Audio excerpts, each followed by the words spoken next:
Quando a gente pensa em Brasília, a imagem é quase um cartão postal, né? O centro do poder, a arquitetura do Niemeyer, eixo monumental. Sempre. Mas eu estava lendo um material que nos enviaram e fiquei com uma pergunta. E se o futuro mais interessante de Brasília não estiver nos palácios, mas sim escondido em galpões industriais, numa nova onda de inovação? É uma ótima provocação, porque essa vocação industrial que parece meio contraintuitiva para Brasília, na verdade está na origem da cidade. Não é uma ideia nova, sabe? Exato. O plano do Juscelino Kubitschek não era só, vamos mudar a capital de lugar. Era um projeto gigante de interiorização do desenvolvimento, de criar um polo econômico no coração do país. Pois é, e parece que agora a gente está vendo um novo capítulo dessa história, uma espécie de releitura para o século XXI. E é sobre isso que a gente vai conversar hoje, a tal da Indústria 4.0 no Distrito Federal. Isso. E a nossa base é um estudo bem recente do Sebrae, no DF. E eles não fizeram um levantamento genérico, não. Eles foram a fundo e mapearam oportunidades de negócio muito específicas, que misturam tecnologia de ponta, sustentabilidade e novos hábitos de consumo. Certo. Então, o nosso trabalho aqui é mergulhar nesse estudo e entender que oportunidades são essas e como é que elas podem, de verdade, sacudir a economia da capital, que a gente geralmente só associa a serviço público. O que eu achei mais fascinante nesse estudo é que ele não fala de qualquer indústria. Ele aponta para nichos que resolvem problemas de hoje. E o fio condutor, assim, o que amarra tudo é a integração total entre o mundo digital, o mundo físico e uma pegada sustentável. É quase uma receita de bolo para a nova economia. Ok, então vamos abrir essa receita. O estudo do Sebrae destaca 3 frentes principais que teriam um potencial enorme no DF. A primeira é um espaço que mistura design e tecnologia para basicamente fabricar casas. Isso. A segunda é a oferta de serviços de produção e prototipagem rápida, tipo impressão 3D sob demanda. E a terceira é a produção de bebidas inovadoras prontas para beber. Olhando assim de primeira, parece uma salada de frutas, né? Casas, peças 3D e coquetéis.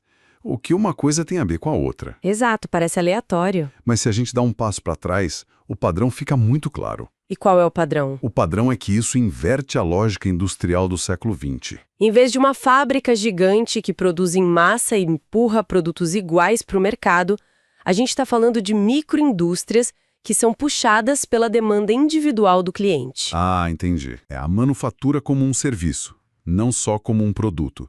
Personalização, agilidade e responsabilidade ambiental.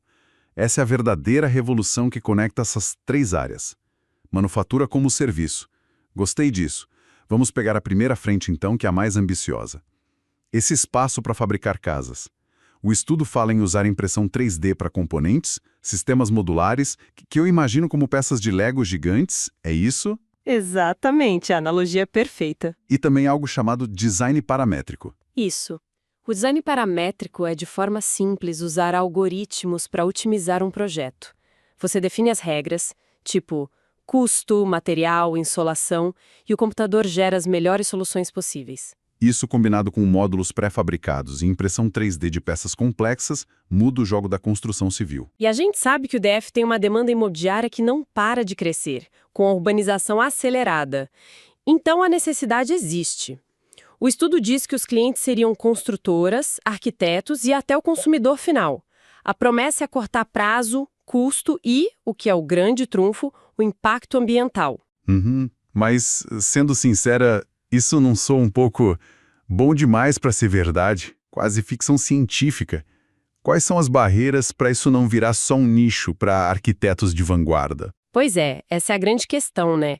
E o estudo não foge dela. Os desafios são enormes. O custo inicial da tecnologia ainda é alto, existe uma barreira de regulamentação, de normas técnicas que ainda não estão adaptadas para esse tipo de construção. Sei. E talvez o maior desafio, a falta de mão de obra qualificada.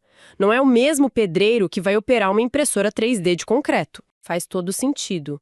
É uma mudança de paradigma que exige uma mudança de competências. Totalmente. E é por isso que o que é fascinante na proposta do estudo não é só a fábrica em si. Eles sugerem que esse espaço funcione como um polo de conhecimento, um lugar que oferece consultoria em sustentabilidade, que firma parcerias com as universidades de Brasília para formar essa nova mão de obra. Ah, então. Ou seja, a empresa não só constrói casas, ela constrói um ecossistema necessário para que essa nova indústria exista. Ela lidera a transformação em vez de só participar dela. Entendi. A empresa cria o próprio mercado na prática.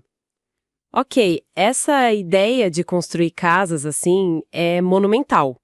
Mas essa mesma lógica de agilidade e personalização, ela pode ser aplicada numa escala muito menor, tipo para uma criadora individual, uma pequena empresa que precisa de uma peça única. O estudo aborda isso? Aborda diretamente. E essa é a segunda grande frente de oportunidade. Os serviços de prototipagem rápida e impressão 3D. É exatamente o outro lado da moeda. Saímos da escala macro da construção para a escala micro dos objetos. E a demanda por isso é gigantesca e silenciosa. Silenciosa como? Pense em todas as áreas que precisam de peças customizadas. Uma startup de tecnologia que precisa de um protótipo físico do seu produto para apresentar para um investidor amanhã. Certo. Um médico que precisa de um modelo 3D de um órgão para planejar uma cirurgia. Um designer de moda que quer criar um acessório com uma geometria impossível de ser feita à mão. Hoje, o processo para conseguir isso é lento e caro. E a expectativa do consumidor mudou, né? O estudo até menciona isso. Ninguém mais quer esperar meses por nada, a gente quer tudo para ontem. Exato. E aí entra essa empresa, esse hub de produção. Você envia o arquivo digital de manhã e, dependendo da complexidade, retira a peça física à tarde. E, de novo, o modelo de negócio vai além de ser só um fornecedor. A proposta é que esse lugar se torne um epicentro para capacitação profissional. Que ofereça workshops, cursos. Isso. Consultorias. E imagino que os mesmos pilares de antes aparecem aqui: sustentabilidade e conexão local. Sempre. O estudo bate muito na tecla do uso de materiais recicláveis, como plásticos de base biológica ou reciclados, e, mais importante, o estímulo a uma rede local. A ideia é que esse centro de impressão 3D colabore ativamente com artesãos, designers, arquitetos e engenheiros do DF. Criar projetos em conjunto, o que é ótimo na teoria, mas levanta outra questão prática, né? Que é? Como se cria essa ponte na prática? O mundo da alta tecnologia e o do artesanato tradicional muitas vezes falam línguas completamente diferentes, verdade? Superar essa barreira cultural, criar uma linguagem comum entre o artesão que trabalha com madeira do cerrado e o engenheiro que programa em código é um desafio que não pode ser subestimado. É um trabalho de tradução, de construção de confiança. É um desafio mais humano do que tecnológico, no fim das contas. Fascinante. Isso nos leva para a terceira frente, que parece, à primeira vista, a mais pé no chão das três. A fábrica de bebidas prontas. Um brinde à inovação, como diz o estudo. Exato. Pode parecer mais simples, mas a lógica é a mesma. O mercado de bebidas está saturado de produtos massificados. A oportunidade está na sofisticação, na praticidade e, principalmente, na identidade.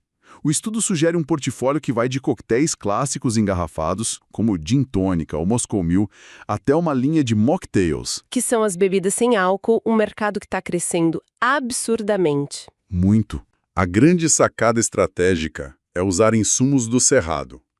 Imagina um coquetel com notas de baru, um spritz com toque de cagaíta. Nossa, que legal. Isso cria um produto que ninguém mais no mundo pode copiar. Ele tem uma história, um terroir. Não é só um drink, é uma experiência que representa a Brasília, que representa o Planalto Central.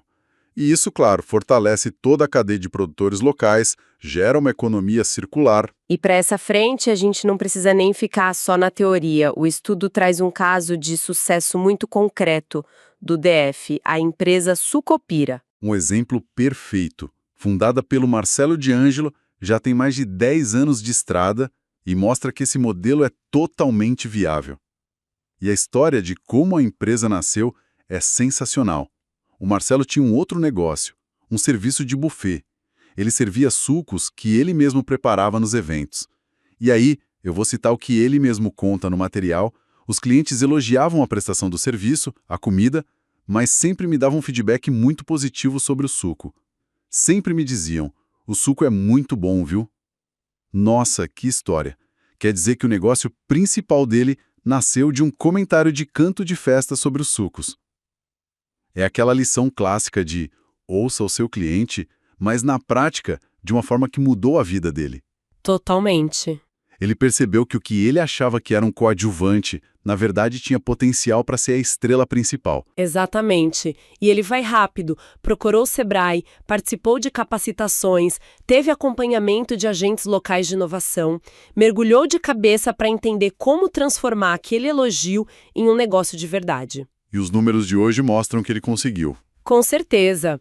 Hoje a Sucopira tem mais de 40 produtos, não só sucos, mas xaropes, kombuchas, estão em 267 pontos de venda só no DF e movimentam 40 mil litros de bebidas por mês. 40 mil litros por mês. É uma operação muito séria.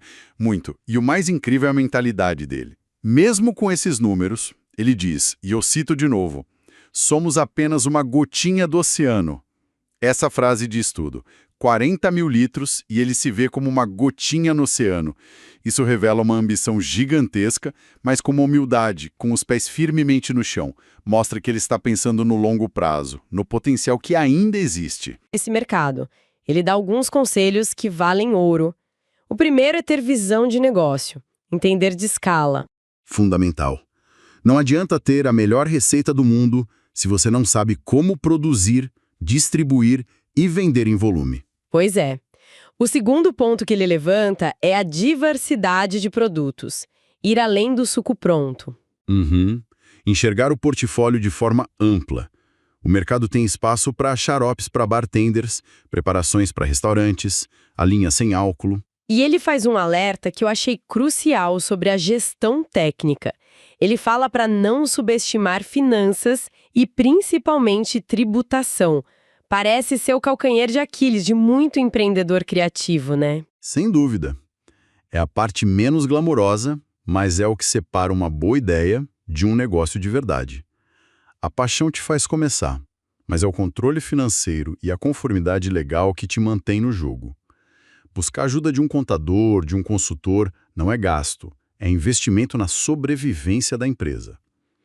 Por fim, ele fala de planejamento estratégico, de ir a feiras, observar a concorrência, aprender com os outros e ter um roteiro claro. Ele mesmo conta que já teve propostas para expandir a Sucupira para fora do DF, mas decidiu segurar. A frase dele é muito madura. Vamos dar um passo de cada vez. É a definição de crescimento sustentável. É a antítese da cultura da startup que quer crescer a qualquer custo. É uma visão de construir uma base sólida antes de tentar conquistar o mundo. É por isso que a empresa dele dura há mais de uma década. Certo. Então, se a gente juntar as peças desse quebra-cabeça que o estudo do Sebrae nos deu. De um lado, casas inteligentes e modulares. Do outro, protótipos e peças sob demanda. E, por fim, bebidas que contam uma história. O que essa imagem final nos diz sobre o futuro industrial de Brasília? Ela nos diz que o futuro industrial de Brasília não passa por replicar o modelo do século XX com grandes chaminés e produção em massa. O futuro é tecnológico, sustentável, personalizado e, o mais importante, profundamente conectado com o ecossistema e a identidade local. É a transição para uma economia do conhecimento, então. Exato. Uma economia que é ágil, criativa e que resolve problemas reais. É uma economia que, de certa forma, resgata a vocação original da cidade de ser um polo de desenvolvimento, mas a reinterpreta com as ferramentas e os valores de hoje. Não é negar o passado, é construir sobre ele. Perfeito. Olha, a nossa conversa destacou muito como o uso de ingredientes do Cerrado pode ser um diferencial único para o setor de bebidas. Isso me deixou pensando em algo para a gente fechar. Estou curioso. De que maneira os outros dois setores que a gente discutiu, a construção inteligente e a impressão 3D, poderiam também se inspirar no Cerrado? Não só usando materiais, talvez, mas padrões, formas, princípios de design. É uma provocação final excelente. Imagine uma fachada de um prédio modular cujos padrões de ventilação são inspirados na casca de um pequizeiro. Ou uma linha de objetos de design impressos em 3D, usando um bioplástico misturado com fibras de plantas nativas. Como isso poderia criar uma identidade industrial para o Distrito Federal que seja ainda mais autêntica, única no mundo? Transformar o bioma local não em um obstáculo, mas na sua maior fonte de inovação.